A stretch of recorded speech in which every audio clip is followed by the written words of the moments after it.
Shapes of distribution. In this video, you'll learn how to use the terms symmetric, skewed, uniform, bimodal, and bell-shaped to describe the shape of a distribution.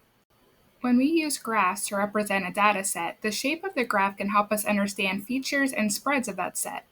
The first shape we'll look at is symmetric.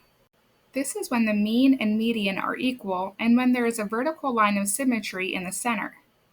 Next, we have skewed right, and this is when the data starts to decrease towards the right. So the tail will extend to the right, and the mean will always be greater than the median. And then we have skewed left. This is when the tail extends to the left, and the mean is less than the median. And next is uniform. This is when there are no peaks, and every value is roughly equally common. And then bimodal. This is where the data clusters around two common values instead of just one. And finally, we have bell-shaped.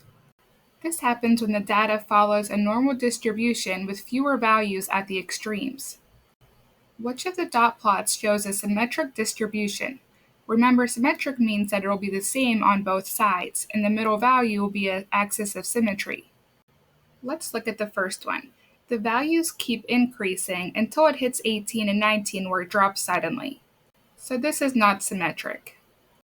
Now let's look at the one below it. Now we see that our values increase until we get to 14 and then they decrease in the same pattern. So this one is symmetric, so this will be our answer. Here's another one. Which of the dot plots shows a skewed distribution? And remember, skewed means that they'll start to decrease towards the right or to the left. Let's look at the first option. So it looks like it starts to decrease and then the numbers get really high. So since we don't see a tail, this is not a skewed distribution. Let's look at the one below it. This one starts to increase and then it decreases the same way. So this one is actually symmetric and not skewed. So this will not be our answer. Now let's look at the third one.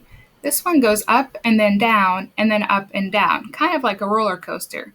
This one is actually bimodal and not skewed. So this one is also not our answer. So that means this last one must be our answer, but let's just double check. So the values start out really high and they decrease all the way down to 2. So since we can see that tail of data where they're decreasing, this one is skewed, and this would be considered skewed right. Let's recap what we've learned about the shapes. We have symmetric, skewed right, skewed left, uniform, bimodal, and bell-shaped.